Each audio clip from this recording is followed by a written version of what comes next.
جو نماز نہیں پڑھے گا قیامت کے دن، جو نماز نہیں پڑھے گا قیامت کے دن جب وہ اپنی قبر سے اٹھے گا تو اس کا پورا جسم انسان کی طرح ہوگا، مگر اس کا چہرہ کالے سور کی طرح ہوگا، کالے خنزیر کی طرح ہوگا۔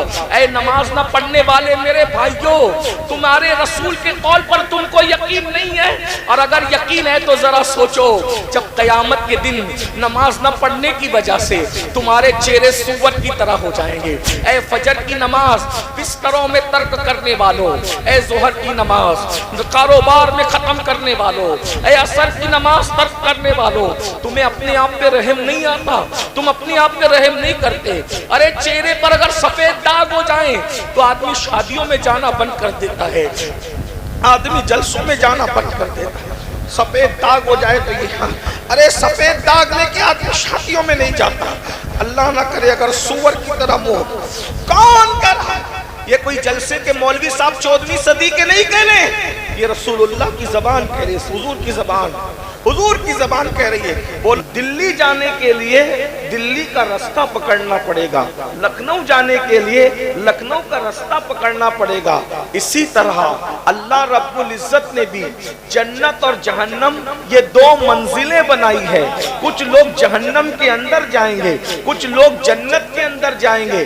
اب اگر آپ کو جانا ہے جنت کے اندر تو آپ کو راستہ جنت کا اختیار کرنا پڑے گا۔ اگر پوری زندگی آپ جہنم کا راستہ چلتے رہے اور آپ نے سوچا کہ میں پوری زندگی جہنم کا راستہ چلوں گا اور پھر غوث پاک مجھے جنت میں لے جائیں گے، غریب نواز مجھے جنت میں لے جائیں گے، اعلیٰ حضرت جنت میں لے جائیں گے، مفتی اعظم جنت میں لے جائیں گے، یہ لوگوں کے پاس طاقت تو ہے جنت میں لے جانے کی، لیکن اصول بھی ہوتے ہیں۔ راستہ جیسا ہوگا مسافر وہیں پر پہنچے گا۔ تو میرے بھائیوں اب مجھے بتاؤ، جنت میں سب جانا چاہتے ہو، راستہ کون سا اختیار کیا ہے؟ کون سے راستے پہ چل رہے ہو؟ اب میں آپ کے سامنے بتاؤں جنت کا راستہ کیا ہے۔ یہ کوئی سڑک نہیں ہے، جنت کا راستہ ہے نمازوں کی پابندی، جنت کا راستہ ہے سچ بولنا، جنت کا راستہ ہے جھوٹ سے بچنا، جنت کا راستہ ہے نشے سے بچنا، جنت کا راستہ ہے خود بھی اپنے گھر کی عورتوں کو پردے کا پابند بنانا، جنت کا راستہ ہے صراط مستقیم پر چلنا، جنت کا راستہ ہے علماء سے محبت کرنا، جنت کا راستہ ہے اولیاء سے محبت کرنا، جنت کا راستہ ہے رمضان شریف کے روزے رکھنا، جنت کا راستہ ہے اللہ نے استطاعت دی ہے تو حج کرنا، جنت کا راستہ ہے حلال روزی کھانا، جنت کا راستہ ہے اپنی نگاہوں کی حفاظت کرنا، اور جہنم کا راستہ کیا ہے؟ گانے سننا، جہنم کا راستہ کیا ہے؟ جھوٹ بولنا، جہنم کا راستہ کیا ہے؟ جھوٹی قسمیں کھانا، جہنم کا راستہ کیا ہے؟ گندی فلمیں اور پکچریں دیکھنا، جہنم کا راستہ کیا ہے؟ عورتوں کا بے پردہ رہنا، جہنم کا راستہ کیا ہے؟ حرام لقمے کھانا۔ اب بتاؤ یہ میں نے نہیں کہا، یہ اللہ رسول نے کہا، اللہ رسول کی باتیں میں تم تک پہنچانے آیا ہوں۔ اب ذرا اپنے آپ میں ڈوب کے سوچو، جانا جنت میں چاہتے ہو اور راستہ جہنم کا پکڑ کر کے رکھے ہو، تو بتائیے ہمیں جنت میں کون لے جا سکتا ہے؟ یاد رکھنا مرنے کے بعد پچھتاؤ گے، صرف پچھتاؤ گے کہ ہم نے علماء کی بات نہیں سنی، ہم نے اللہ کے رسول کی حدیثوں پہ توجہ نہیں دی، ہم جلسے تو کرتے تھے، جلسوں میں ہزاروں روپے لاکھوں لاکھ روپے خرچ کرتے تھے۔ بولو یہ جلسہ کیسے ہوا؟ تم سب کی محنتوں سے ہوا۔ کیوں جلسہ کر رہے ہو؟ جلسہ اس لیے کر رہے ہو کہ ہم لوگ عزت حاصل کریں گے، جلسہ اس لیے کر رہے ہو کہ بھیڑ اکٹھا کریں گے۔ ارے بھیڑ اکٹھا تو ہر جگہ ہو جاتی ہے، اگر بھیڑ اکٹھا کرنا تھا تو کسی مداری کو بلا لیتے، ڈگڈگی بجا کے بندر نچاتا، وہاں بھی بھیڑ جمع ہو جاتی، کوئی سیاسی لیڈر آتا وہاں بھی بھیڑ جمع ہو جاتی۔ ہم نے بھیڑ جمع کرنے کے لیے جلسہ نہیں کیا ہے، ہم نے اپنے آپ کے احتساب کے لیے جلسہ کیا ہے، ہم نے اپنے آپ کو نیک بنانے کے لیے جلسہ کیا ہے، ہم نے اپنی آخرت کو سنوارنے کے لیے جلسہ کیا ہے، ہم نے اللہ کو اور اس کے رسول کو راضی کرنے کے لیے جلسہ کیا ہے۔ بتاؤ جب اس لیے جلسہ کیا ہے تو پھر جہنم کے راستے پر کیوں چل رہے ہو؟ جو جانتے ہیں وہ جانتے ہیں، جو نہیں جانتے وہ سن لو۔ اللہ کے بندو ہم میں کسی میں بھی طاقت نہیں ہے کہ اللہ کے عذاب کو برداشت کر سکے۔ اللہ کا اتنا خطرناک ہے کہ ہم اللہ کے عذاب کو برداشت نہیں کر سکتے. اتنا مجھے بتاؤ میرے بھائیوں، اگر ہمارے سر میں درد ہو، ذرا بتائیے، اگر ہمارے سر میں درد ہو، ہم سر کا درد برداشت نہیں کر پاتے. اب مجھے بتانا میرے بھائیوں، ہم اتنے کمزور ہیں. میری ماں اور بہنیں بھی بیٹھی ہوئی ہے، ہماری بچیاں بھی چھوٹی چھوٹی بیٹھی ہوئی ہے. مجھے بتاؤ، ارے جب سر کا درد برداشت نہیں کر سکتے تو گناہ کی وجہ سے جب اللہ جہنم میں تمہیں عذاب دے گا تو کیا برداشت کر سکو گے؟ آئیے میں کچھ عذاب آپ کو سناؤں. اللہ کا عذاب جو جہنم کے اندر ہے، کیونکہ میں نے جہنم کے بارے میں آیت پڑھی ہے. خدا کے لیے اللہ تمہیں سمجھا رہا ہے، اے میرے مومن بندو، اے میرے نبی کے غلاموں، اے میرے نبی کے عاشقوں، اے میرے نبی کا کلمہ پڑھنے والوں، اے میرے نبی کا دم بھرنے والوں، اے میرے نبی کے نام پر تن من دھن کی قربانی دینے والوں، جہنم میں نے بنائی تو ہے، میں تمہیں جہنم میں ڈالنا نہیں چاہتا. اپنے آپ کو بھی جہنم سے بچا لو، اپنی اولاد کو بھی جہنم سے بچا لو. کیسے بچاؤ گے؟ آؤ اللہ کے رسول کی بات پر اگر یقین ہے تو رسول اللہ کی بات سنو. میری نہیں، میری اوقات کیا ہے کہ میں بات کروں، زبان میری ہے، حدیث رسول اللہ کی ہے. اب دھیان سے سننا، اگر تم مومن ہو تو رسول اللہ کی بات پہ یقین کرو. میرے اور تمہارے رسول فرماتے ہیں، میں معراج کی شب معراج جب میں نے جہنم کا مشاہدہ کیا، جب میں نے جہنم میں جھانک کر کے دیکھا تو آقا فرماتے ہیں میں نے دیکھا کچھ لوگ ایسے تھے جن کے سروں کو بڑی بڑی چٹان کس کو کہتے ہیں؟ گول گول جو بڑے پتھر ہوتے ہیں اس کو چٹان کہتے ہیں. بڑی بڑی چٹان سے لوگوں کے سروں کو کچلا جا رہا تھا. یہ کون کہہ رہا ہے؟ اللہ کے رسول کہہ رہے ہیں. اگر حضور کی بات مانتے ہو تو تھوڑی دیر احساس کرو، تھوڑی دیر غور کرو. اللہ کے رسول فرما رہے ہیں کہ میں نے دیکھا کہ چٹانوں سے لوگوں کے سر کچلے جا رہے ہیں، اور جب چٹان ان کے سر پہ ماری جاتی ہے تو ان کے سر ایسے پس جاتے ہیں جیسے لوہے کو چنے پر مارو، ہتھوڑے کو چنے پر مارو تو چنا جیسے پس جاتا ہے، ویسے لوگوں کے سر پس رہے ہیں، لوگوں کے سر ریزہ ریزہ ہو رہے ہیں. اللہ اکبر. وہ رسول رحمت للعالمین ہماری ماؤں سے زیادہ ہم سے پیار کرتے ہیں، ہمارے باپ سے زیادہ ہم سے پیار کرتے ہیں، بلکہ ہمارے نبی کی شان تو یہ ہے کہ ہمارے نبی اپنی جان سے زیادہ اپنی امت سے پیار کرتے ہیں. میرے آقا نے جب دیکھا کہ میری امت کے سر بڑی بڑی چٹانوں سے، بڑے بڑے ہتھوڑوں سے کچلے جا رہے ہیں، اور ایسا ان پہ جب چٹان پڑتی ہے، ہتھوڑے پڑتے ہیں تو ان کے سر ریزہ ریزہ ہو جاتے ہیں، ان کے سر پس جاتے ہیں.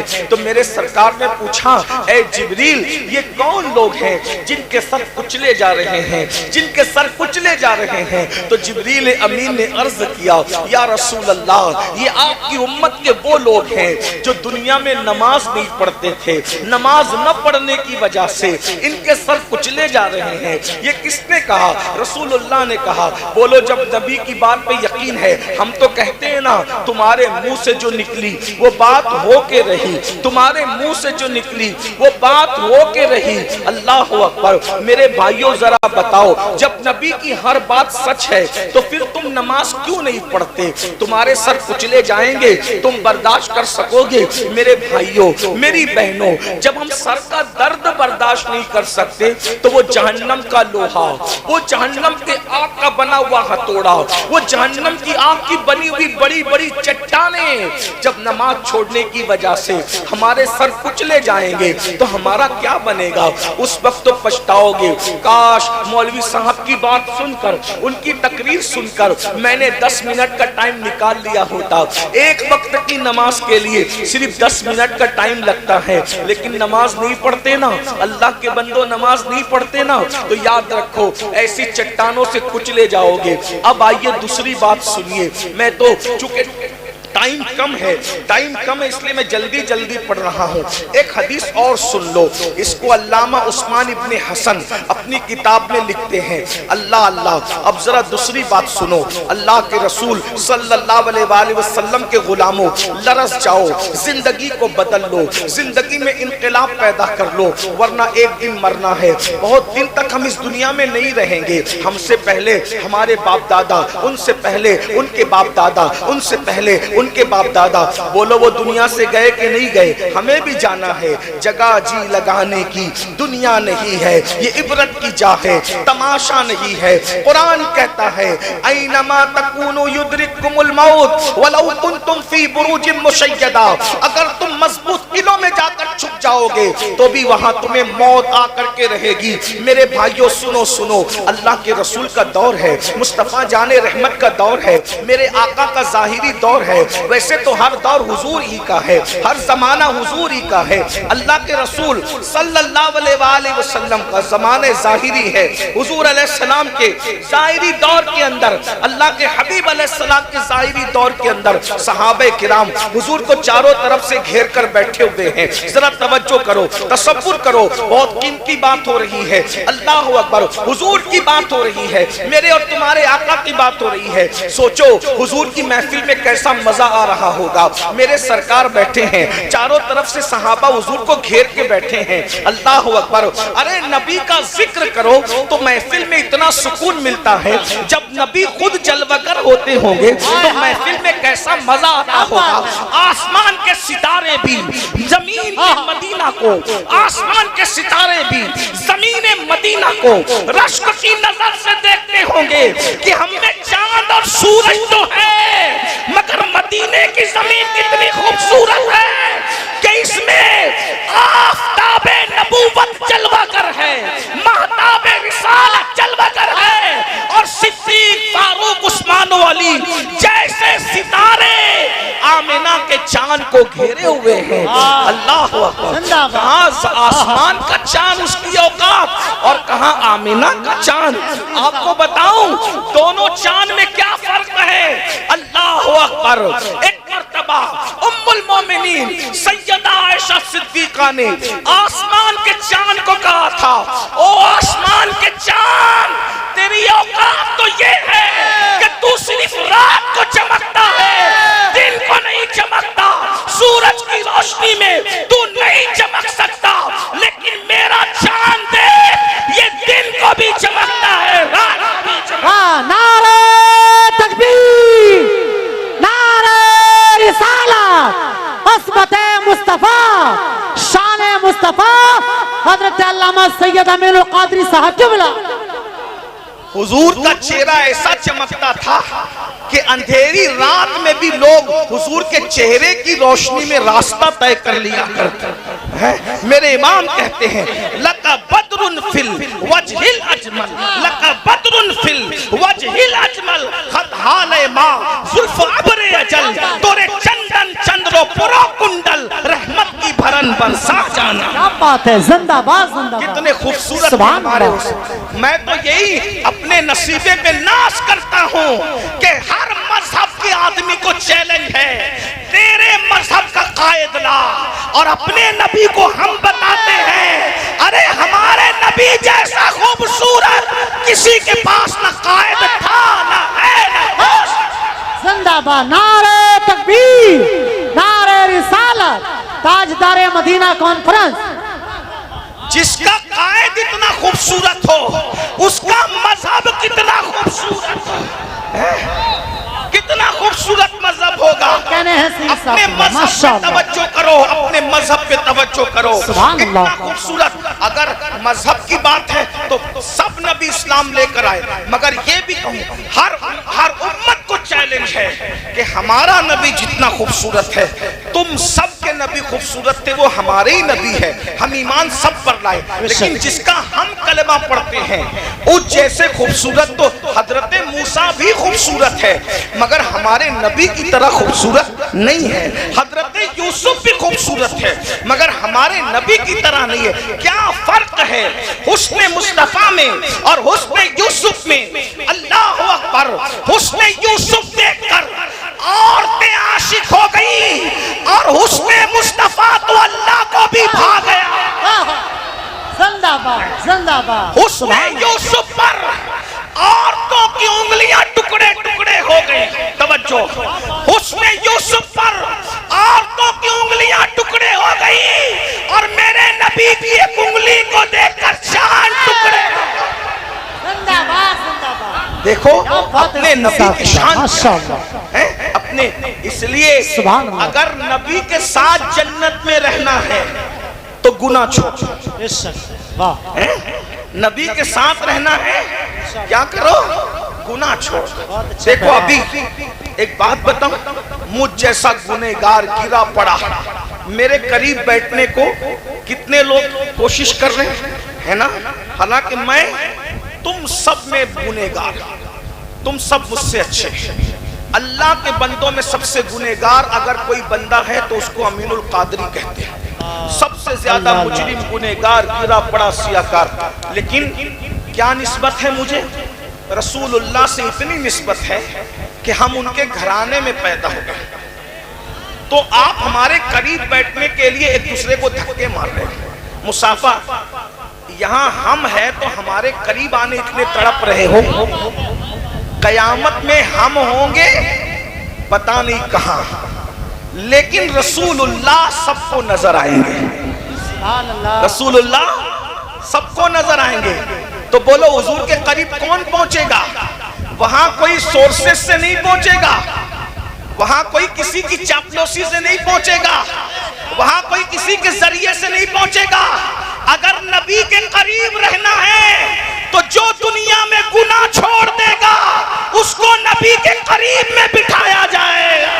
زندہ باد، سبحان اللہ۔ اگر نبی کے قریب رہنا ہے تو بولو ارے علماء کے پاس بیٹھنے میں اتنا مزہ آتا ہے تو نبی کے ساتھ بیٹھنے میں کتنا مزہ آئے گا۔ میرے امام کہتے ہیں زمین و زمان تمہارے لیے، مکین و مکان تمہارے لیے، چنین و چنا تمہارے لیے، بنے دو جہاں تمہارے لیے، دہن میں زبان تمہارے لیے، بدن میں ہے جان تمہارے لیے، جمائے یہاں تمہارے لیے، اٹھے بھی وہاں تمہارے لیے، جنا میں چمن، چمن میں سمن، سمن میں فبن، فبن میں دلہن، سزائے مہن، پیسے میں نن، یہ امن و اما تمہارے لیے، اشارے سے چاند چیر دیا، چھپے ہوئے خور پھیر لیا، گئے ہوئے دن معاشر کیا، یہ تاب و تواد تمہارے لیے، صبا وہ چلے، آگ پھلے، پھول کھلے، کہ دنوں بھلے، لوا کے تلے، سنا میں کھلے، ہماری زبان تمہارے لیے۔ نعرہ تکبیر، نعرہ رسالت، حضرت علامہ پیر سید امین القادری صاحب قبلہ، عشق محبت، عشق محبت۔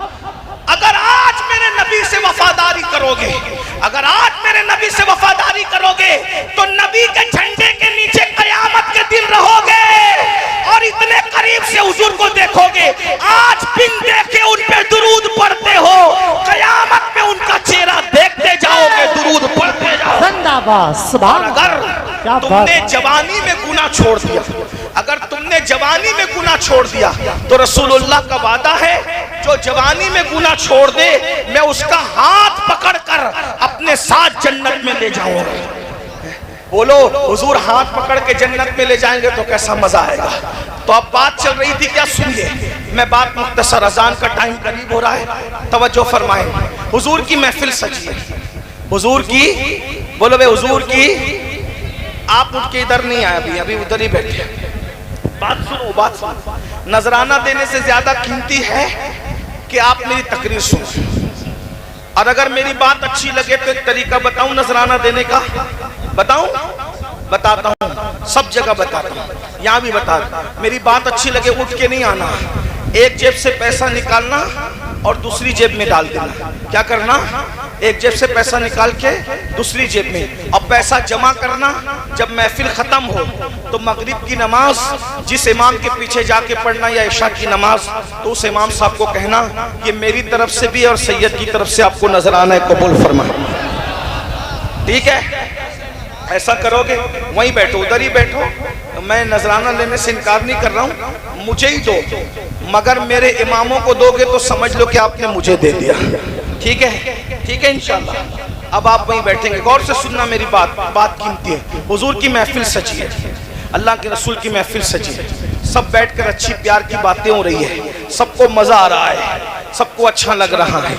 ایسے میں ایک نوجوان روتے ہوئے اللہ کے رسول کے پاس آتا ہے۔ میری بہنوں کو بھی اگر میری بات اچھی لگ رہی ہو تو وہ نذرانہ ایک جیب سے نکال کے دوسری جیب میں رکھے، ٹھیک ہے؟ اور جتنے پیسے جمع ہو گھر جا کر اپنی ساس کے ہاتھ میں دے دے، یہ کہہ کر کہ یہ میری طرف سے نذرانہ اور سید کی طرف سے نذرانہ، ادھر مت بھیجو، اپنی سانس کو دو، اس لیے کہ سانس کو کون دیتا ہے؟ ہاں سانس کو مرد دیتے ہیں، سانس کو عورتیں نہیں دیتی۔ جب عورتیں نذرانہ سانس کو دینے لگے گی تو کسی گھر میں جھگڑا ہی نہیں ہوگا، ہے نا بھائی؟ ہاں مولانا کو نذرانہ دیتے ہو، سانس کو بھی دو، سسر کو بھی دو، گھر میں کبھی جھگڑا نہیں ہوگا۔ اور ایک بات بتاؤں، ساس گالی دے تو گالی کے بدلے میں گالی مت دینا، گالی کے بدلے میں ان کو نذرانہ دینا، ناشتہ دینا، پیار دینا۔ دیکھو جب نفرتوں کی اور محبتوں کی جنگ ہوتی ہے تو نفرتیں ہار جاتی ہے، محبتیں جیت جاتی ہیں۔ طاقت سے جو مہم سر نہیں ہوتی وہ محبتوں سے سر ہوتی ہے۔ ہاں بات میں ختم کرنے لگا ہوں کیونکہ اذان کا وقت قریب ہے، دو بات پڑھوں گا، بات ختم کر دوں گا، دھیان سے سنو۔ کیا عرض کر رہا تھا، حضور کی محفل سجی ہے، ایک جوان روتے ہوئے آیا اور روتے روتے آتا ہے۔ حضور کی عادت تھی، حضور جس کو بھی روتے ہوئے دیکھتے تھے اللہ کے رسول علیہ السلام کو رونا پسند نہیں تھا، آقا علیہ السلام کو رونا پسند نہیں تھا، یعنی پسند سے مراد یہ کہ حضور علیہ السلام کسی کا رونا دیکھ نہیں سکتے تھے، حضور علیہ السلام رونا دیکھ کر بے چین ہو جاتے تھے۔ اللہ کے رسول صلی اللہ علیہ وآلہ وسلم نے اس جوان کو روتے ہوئے دیکھا اور فرمایا، اے جوان تو کیوں رو رہا ہے، تیرے رونے کی وجہ کیا ہے؟ تو وہ جوان عرض کرتا ہے، یا رسول اللہ رونے کی وجہ یہ ہے کہ میرے ابا کا انتقال ہو گیا ہے، میں کوئی میسج نہیں دیکھ رہا ہوں، میں کتاب کا حوالہ دیکھ رہا ہوں، مجھے پڑھنا ہے، میں اسٹیج پہ آتے ہوئے موبائل بند کر کے آتا ہوں، میں ممبر پہ کبھی موبائل نہیں چلاتا، تو مجھے کتاب دیکھنی ہے، اس لیے میں آپ کے سامنے یہ بات موبائل دیکھ رہا ہوں، ورنہ حضور کی حدیث پڑھتے ہوئے توجہ حضور کی طرف ہونا چاہیے، موبائل کی طرف نہیں۔ اور ایک بات بتاؤں، حضور کی حدیث کا اتنا ہی احترام کرو کہ حضور اگر ہمارے سامنے موجود ہوتے تو ہم کتنا احترام کرتے، اتنا ہی حضور کی حدیث کا احترام۔ یہ جو بھائی لوگ موبائل لے کے بیٹھے ہیں نا، ان سے مجھے کوئی شکایت نہیں، لیکن ان کو حضور کی حدیث کی اہمیت نہیں معلوم۔ جس دن ان کو حضور کی حدیث کی اہمیت پتہ چلے گی، یہ تقریر تو ریکارڈ ہو ہی رہی ہے، بعد میں چاہیے تو ریکارڈنگ آپ کو مل جائے گی۔ آپ کیوں ریکارڈ کرتے ہیں؟ جتنی دیر تک آپ تقریر ریکارڈ کرتے ہیں نا تو آپ کی توجہ موبائل کی طرف ہوتی ہے، تقریر کی طرف نہیں ہوتی، اور آپ کی توجہ کہاں ہونی چاہیے؟ تقریر کی طرف، کیونکہ بیان کیا کیا جا رہا ہے؟ حدیث بیان کی جا رہی ہے۔ غور سے سننا، اب میں کتاب مجھے مل گئی، اب حدیث سنو، روایت سنو، غور کیجئے کہ اللہ کے رسول علیہ السلام کی عادت تھی کہ حضور علیہ السلام کسی کی آنکھ میں آنسو نہیں دیکھ سکتے تھے، تو سرکار نے فرمایا، اے جوان تو کیوں رو رہا ہے، تیرے رونے کی وجہ کیا ہے؟ تو اس جوان نے عرض کیا، یا رسول اللہ میرے ابا کا انتقال ہو گیا، میرے ابا مر گئے، اور میں دیہات میں رہتا ہوں، چھوٹے سے گاؤں میں رہتا ہوں، اسی لیے میں رو رہا ہوں۔ یا رسول اللہ میرے باپ کا انتقال ہو گیا، ہمارے گاؤں میں نہ کوئی نہلانے والا ہے، یعنی غسل دینے والا میت کو کوئی نہیں ہے، نہلانے والا کوئی نہیں ہے، کفن پہنانے والا کوئی نہیں ہے، نماز جنازہ پڑھانے والا کوئی نہیں ہے، تو میں کیا کروں اب؟ یہی اسی لیے رو رہا ہوں۔ میرے آقا نے کرم فرمایا، اور کرم فرمانے کے بعد میرے سرکار نے فرمایا، دیکھ میں تیرے ابا کو نہلانے کے لیے، کفن پہنانے کے لیے، جنازہ پڑھنے کے لیے بڑی ہستیوں کو بھیج رہا ہوں۔ سرکار نے سیدنا ابو بکر صدیق کو فرمایا، سیدنا فاروق اعظم کو فرمایا، تم دونوں جاؤ، اس کے ساتھ جاؤ، اس کی گاؤں میں جاؤ، اور اس کی گاؤں میں جا کر اس کے ابا کو نہلاؤ، اس کے ابا کو نہلا کر کفن پہناؤ، کفن پہنا کر جنازہ پڑھو، اور جنازہ پڑھ کے دفن کرو۔ سیدنا صدیق اکبر فاروق اعظم اس گاؤں میں گئے۔ اب غور سے سننا، دھیان سے سننا، بہت توجہ سے، تمہارے فائدے کی، میرے فائدے کی بات ہے، سرکار کے حدیث پاک ہے۔ آقا علیہ السلام نے جب دونوں کو حکم دیا تو حضور کے دونوں یار ان کے گاؤں میں گئے، جیسے ہی گئے نہلانے کے لیے تو دیکھا میت پر چادر رکھی ہوئی ہے، تو انہوں نے جیسی چادر ہٹایا تو کیا دیکھا کہ میت کا منہ، میت کا چہرہ کالے سور کی طرح تھا، کالے خنزیر کی طرح تھا۔ اس کا منہ کیسے ہو گیا؟ کالے سور، سور جانتے ہو نا، سور پتہ ہے نا، سور کا نام آنے سے تمہیں چڑ آتی ہے نا، اللہ اکبر، سور کے نام سے بھی تمہیں نفرت ہے نا۔ اس میت کا چہرہ کالے سور کی طرح، کالے خنزیر کی طرح، ایک تو خنزیر، ایک تو سور، اور وہ بھی کون سا؟ کالا۔ کالا سور کتنا ڈراؤنا لگتا ہے، اندھیرے میں دیکھو تو ڈر لگتا ہے، اجالے میں بھی دیکھو تو اس کو ڈر لگتا ہے۔ اللہ کی پناہ، اللہ کی پناہ، بولو اللہ کی پناہ، اللہ کی پناہ مانگو، اللہ اکبر. صحابہ کرام سیدنا صدیق سیدنا فاروق دونوں رو پڑے اور روتے روتے بے حال ہو گئے. ایک قاصد کو آقا کی بارگاہ میں بھیجا, یا رسول اللہ اس کا چہرہ تو کالے سور کی طرح ہو گیا, کالے خنزیر کی طرح ہو گیا, اس کو کیسے نہلائیں گے, کیسے کفن پہنائیں گے, اس کا جنازہ کیسے پڑھیں گے؟ یا رسول اللہ آپ ہماری رہنمائی کریں. میرے آقا نے جب یہ سنا تو اللہ کے رسول خود بھی اٹھ کر کے اس دیہات میں آئے. جب اس دیہات میں تشریف لائے تو جیسے ہی اس کے چہرے سے کپڑا ہٹایا تو کیا دیکھا کہ اس کا منہ کالے سور کی طرح تھا, کالے خنزیر کی طرح تھا. حضور بہت روئے اور روتے روتے اللہ سے کہا, اے اللہ اس کا چہرہ درست کر دے, اس کا چہرہ ٹھیک ٹھاک کر دے. اللہ نے حضور کی دعا سے اس کا چہرہ صحیح کر دیا, ٹھیک ٹھاک کر دیا. جلدی جلدی صحابہ نے اس کو غسل دیا, اس کی نماز پڑھی, اس کو کفن پہنا کے نماز پڑھی. اور نماز جنازہ کے بعد کسی نے چپکے سے کہا, ارے ارے اس کا چہرہ تو کالے سور کی طرح ہو گیا تھا, حضور کی دعا سے ٹھیک ہوا. اب ذرا نماز جنازہ کے بعد چیک تو کر لو, ذرا دیکھ تو لو کہ ابھی اچھا ہے یا پھر ویسے ہی بدل گیا.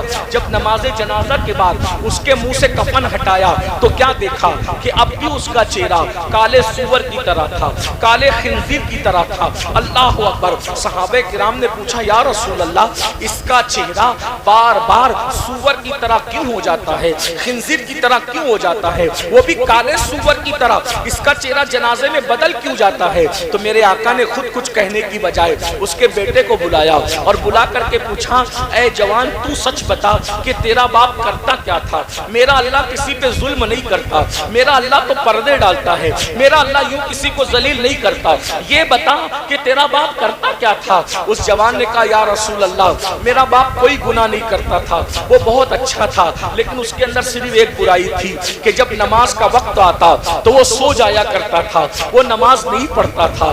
تب میرے آقا نے فرمایا, اے میرے صحابہ جو نماز نہیں پڑھے گا قیامت کے دن, جو نماز نہیں پڑھے گا قیامت کے دن جب وہ اپنی قبر سے اٹھے گا تو اس کا پورا جسم انسان کی طرح ہوگا مگر اس کا چہرہ کالے سور کی طرح ہوگا, کالے خنزیر کی طرح ہوگا. اے نماز نہ پڑھنے والے میرے بھائیوں, تمہارے رسول کے قول پر تم کو یقین نہیں ہے, اور اگر یقین ہے تو ذرا سوچو جب قیامت کے دن نماز نہ پڑھنے کی وجہ سے تمہارے چہرے سور کی طرح ہو جائیں گے. اے فجر کی نماز بستروں میں ترک کرنے والوں, اے ظہر کی نماز کاروبار میں ختم کرنے والوں, اے عصر کی نماز ترک کرنے والوں, تمہیں اپنے آپ پہ رحم نہیں آتا, تم اپنے آپ پہ رحم نہیں کرتے.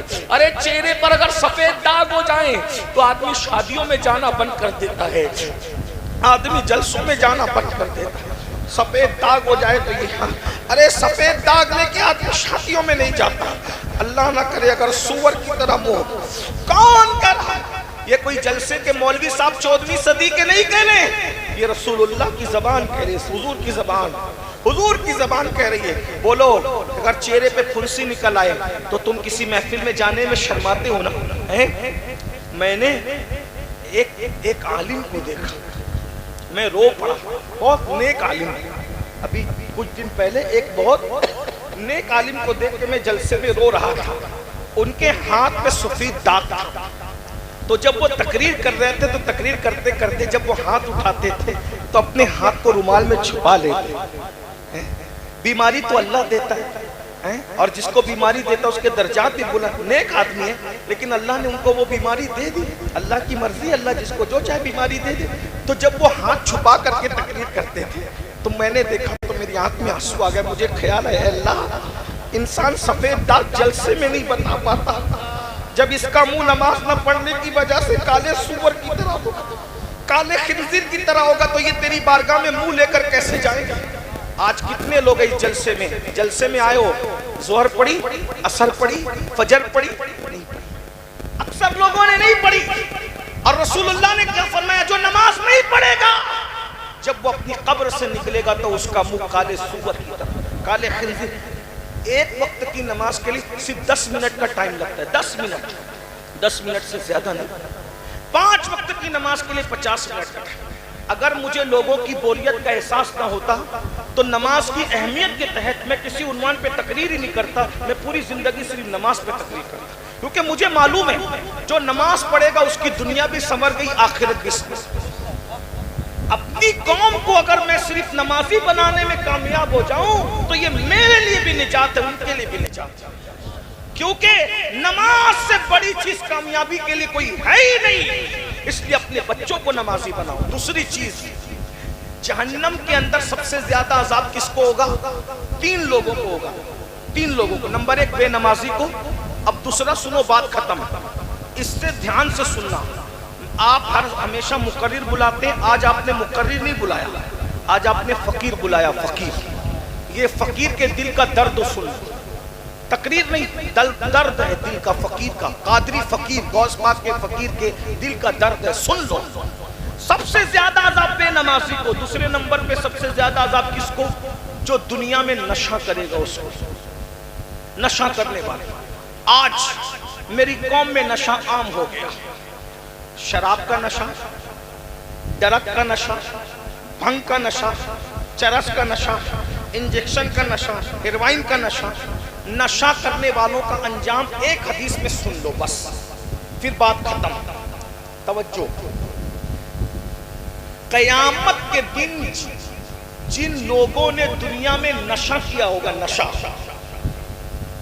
قیامت کے دن جب وہ اپنی قبروں سے اٹھیں گے تو اللہ کے رسول فرماتے ہیں جس نے ایک بار بھی دنیا میں نشہ کیا، ایک بار، صرف ایک بار، اور توبہ نہیں کیا، توبہ کے بغیر مر گیا، تو آقا فرماتے ہیں جب وہ اپنی قبر سے اٹھے گا، یا تو اس کا چہرہ سور کی طرح ہوگا یا تو اس کا چہرہ بندر کی طرح ہوگا۔ وہ سور یا بندر کی شکل لے کے اٹھے گا جس نے ایک بار نشہ کیا۔ اور حضور کیا کریں گے اس کے ساتھ؟ توجہ، اللہ کے رسول فرماتے ہیں جب نشہ کرنے والا اپنی قبر سے اٹھے گا تو اس کی آنکھوں سے خون بہ رہا ہوگا، اور جن چیزوں سے اس نے دنیا میں نشہ کیا ہوگا وہ نشے کی چیزیں اس کے گلے میں لٹکی ہوئی ہوگی، اور اس کے پورے جسم پہ، نشہ کرنے والے کے جسم پہ سانپ اور بچھو چپکے ہوئے ہوں گے، اور اس کے منہ سے پاخانہ نکل رہا ہوگا، منہ سے پاخانہ، وہ پاخانے کی الٹی کر رہا ہوگا۔ نشہ کرنے والے میرے جوانوں، جو دوست تمہیں کتا گولی کی طرف، نشے کی گولی کی طرف، انجیکشن کی طرف، نشے کی طرف لے جاتے ہیں، وہ تمہارے دوست نہیں ہیں، وہ تمہارے دشمن ہے، دشمن۔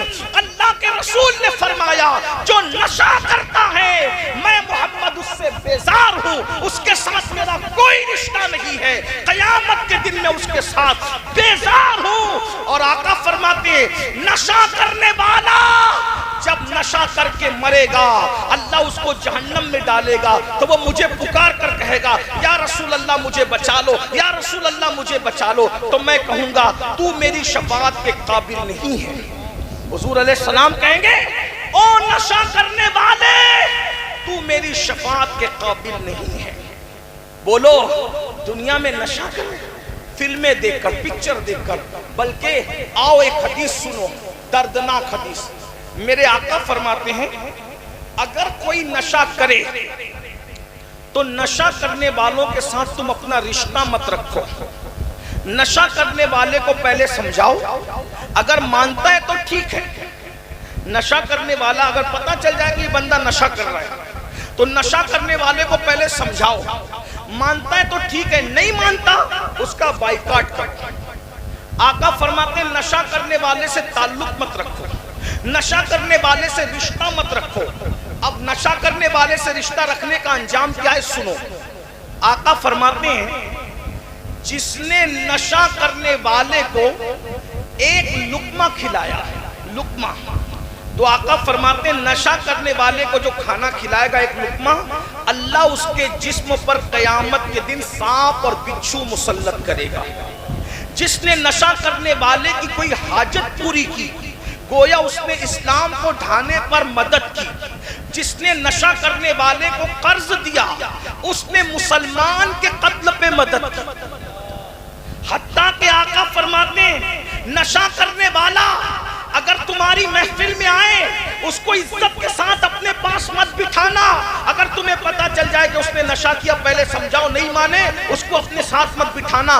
آقا فرماتے ہیں اگر تم نشہ کرنے والے کو اپنے پاس عزت سے بٹھاؤ گے تو اللہ قیامت کے دن تم کو اندھا اٹھائے گا، اندھا۔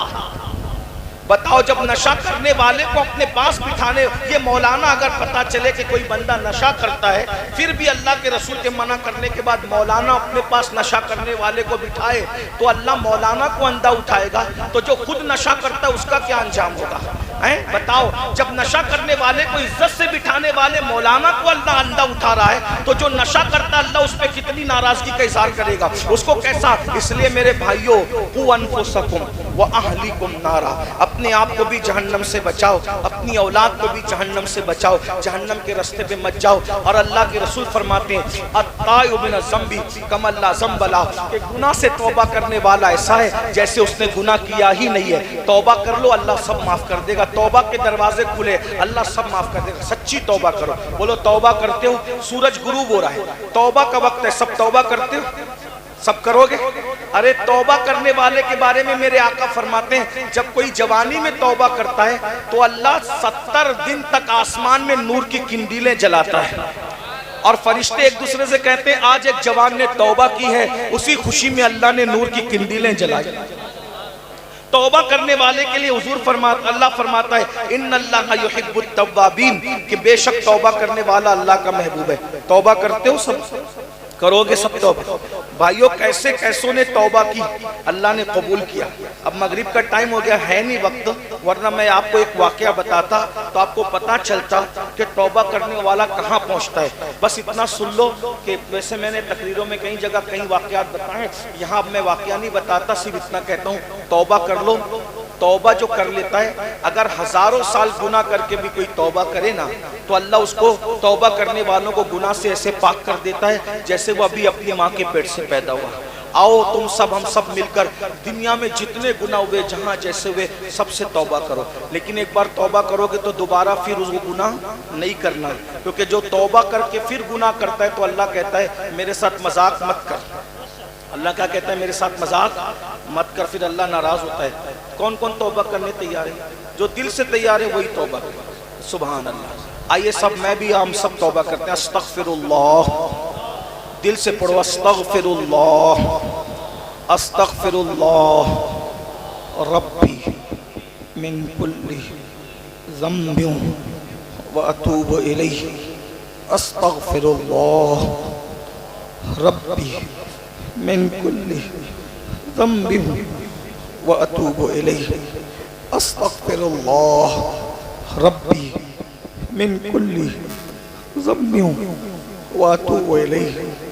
الحمدللہ رب العالمین، الحمدللہ حمدا کثیرا کثیرا، سبحان اللہ بکرۃ واصیلا، الحمدللہ قبل کل شیء، الحمدللہ بعد کل شیء، الحمدللہ مع کل شیء، الحمدللہ کما حمدہ الانبیاء والمرسلون۔ اللہم صلی وسلم وزد وبارک علی سیدنا ومولانا محمد وآل سیدنا ومولانا محمد صلاة تنجینا بها من جمیع الاحوال والآفات وتقضی لنا بها جمیع الحاجات وتقضی لنا بها جمیع الحاجات وتقضی لنا بها جمیع الحاجات وتقضی لنا بها جمیع الحاجات وتقضی لنا بها جمیع الحاجات وتطهرنا بها من جمیع السیئات وترفعنا بها عندك اعلی الدرجات وتبلغنا بها اقصى الغایات من جمیع الخیرات فی الحیاة وبعد الممات انك على كل شيء قدیر۔ اللهم یا ربنا یا ربنا یا ربنا یا ربنا یا ربنا ربنا آتنا فی الدنیا حسنہ وفی الآخرة حسنہ وقنا عذاب النار۔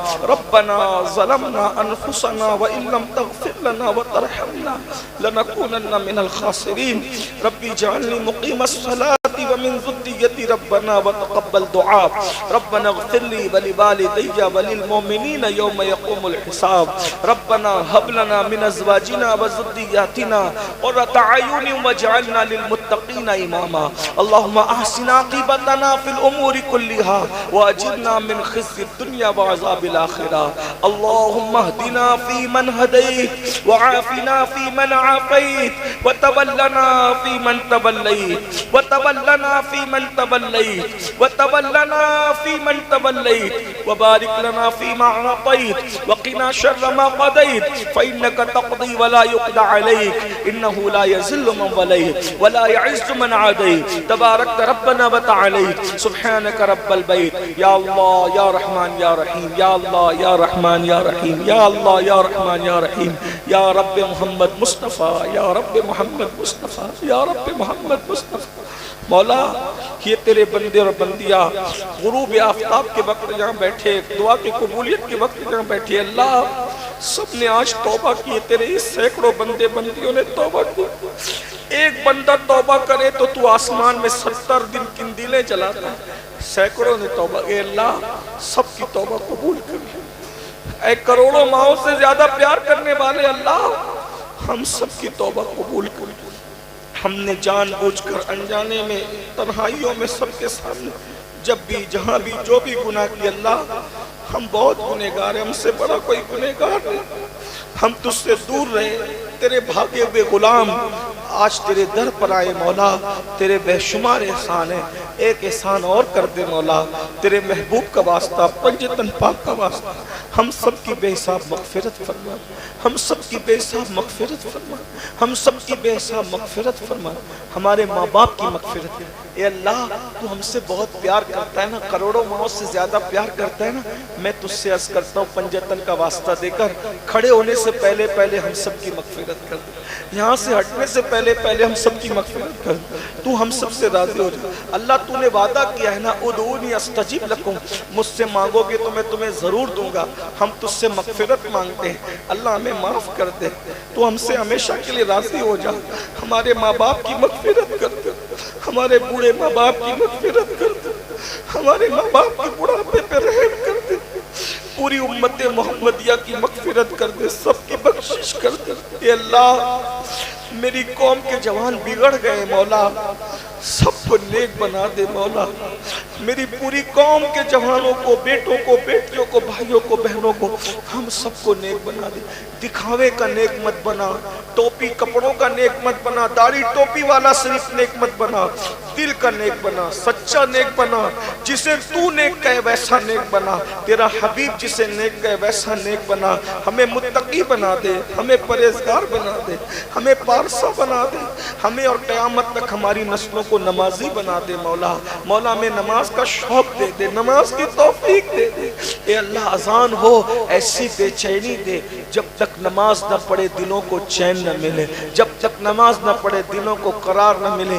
اللہ یہ محفل کو انقلابی محفل بنا دے اللہ تو چاہے تو بشر حافی شراب کھانے سے نکل کے ولی بن جاتے ہیں تو چاہے تو فضیل بن عیاض ڈکیتی کرتے کرتے ولی بن جاتے ہیں تو چاہے اللہ بڑے بڑے کافر کفر سے نکل کر ولایت کی منزل پاتے اللہ اس محفل کو انقلابی محفل بنا دے ہمارے دلوں میں انقلاب پیدا کر دے ہماری زندگیوں میں انقلاب پیدا کر دے زنا سے شراب سے بدکاری سے بے نمازی پن سے جھوٹ غیبت چغلی ہر برائی سے میری پوری قوم کو بچا لے یا اللہ میرے آقا کی پوری امت میں جتنے بیمار ہیں ہر بیمار کو شفا دے دے میری امی کو شفائے کاملہ واجلہ میرے ابا جان کو شفائے کاملہ واجلہ عطا کر ہر بیمار کو شفا دے جتنے مقروض ہیں بار قرض سے نجات دے جو پریشان حال ہیں ان کی پریشانیوں کو دور کر دے جو اولاد والے نہیں ہے انہیں نیک اولاد دے جن کی اولاد ماں باپ کی غدار ہے ہر ماں باپ کی اولاد کو ان کا وفادار بنا دے اولاد کو فرما بردار بنا دے یا اللہ اولاد کو ایسا فرما بردار بنا جیسے امام حسن امام حسین اپنے ماں باپ کے فرما بردار تھے جیسے امام علی اکبر اپنے ماں باپ کے فرما بردار تھے اے اللہ ہر ماں باپ کے لیے اولاد کے دل میں محبت پیدا کر دے جو قرض میں ڈوبے ہیں انہیں قرض سے نجات دے دے یا اللہ جن کے خود کے مکان نہیں ہے ان کے خود کے گھر کر دے جن بیٹا بیٹیوں کو رشتے نہیں ان کے لیے اچھے رشتے کا انتظام کر دے کل امت محمدیہ کو امن دے سکون دے برکت دے سب کی مراد پوری کر دے یا اللہ اتنی دھوپ میں ظہر سے لے کر اب تک یہ لوگ یہاں بیٹھے ہوئے اس گاؤں کے لوگ پروردگار گرد و نواز سے بھی آئے ہیں یا اللہ تیرے محبوب کی محبت میں اتنی دیر سے یہ سب بیٹھے رہے بھائی بہن بیٹھے رہے اللہ جس کے دل میں جو مراد ہے سب کی ہر مراد پوری کر دے سب کی ہر تمنا پوری کر دے جو جو مانگے وہ بھی دے دے، جو نہ مانگ سکے وہ بھی دے دے۔ یا اللہ ہزار تمناؤں کی تمنا یہ ہے، اٹھنے سے پہلے تو راضی ہو جا، ایمان والی زندگی دے، ایمان پر مدینہ منورہ میں خاتمہ بالخیر عطا فرما۔ رضا کمیٹی کے جوانوں نے یہ محفل جو سجائی، اللہ رضا پوری رضا کمیٹی کو، گاؤں کے لوگوں کو، یہاں کے علماء سب نے جو محنت کی ہے، ائمہ سب کو تیری شان کے لائق بہتر جزا دے۔ ہمیں مانگنا نہیں آتا، تجھے عطا کرنا آتا ہے، جو مانگے وہ بھی دے دے، جو نہیں مانگ سکے وہ بھی دے دے۔ فلسطین کے مسلمانوں پر آسمان سے مدد نازل فرما۔ یا اللہ حضرت عمر میاں، قمر میاں کے بیٹے عمر میاں بیمار ہے، یا اللہ عمر رضا صاحب کو شفائے کاملہ و عاجلہ نصیب فرما۔ الہی بحق کے بنی فاطمہ، الہی بحق کے بنی فاطمہ کہ بر قول ایما کنم خاتمہ، اگر دعوتم رد کنی ور قبول، منو دست دامان آل رسول۔ رضا کمیٹی کے ایک رکن کا ایکسیڈنٹ میں انتقال ہوا، وہ شہید ہوئے، اللہ تعالیٰ ان کے درجات بلند فرما۔ ان اللہ و ملائکتہ یصلون علی النبی یا ایھا الذین آمنوا صلوا علیہ وسلموا تسلیما۔ درود شریف پڑھو سب لوگ، صلی اللہ علیہ نبی المی وآلہ وآصحابہ وبارک وسلم۔ صلاۃ و سلام علیک یا رسول اللہ۔ سبحان ربک رب العزت عما یصفون وسلام علی المرسلین والحمدللہ رب العالمین۔ بحق لا الہ، کلمہ پڑھو سب لوگ، لا الہ، سب مل کے پڑھو، لا الہ الا اللہ محمد الرسول اللہ۔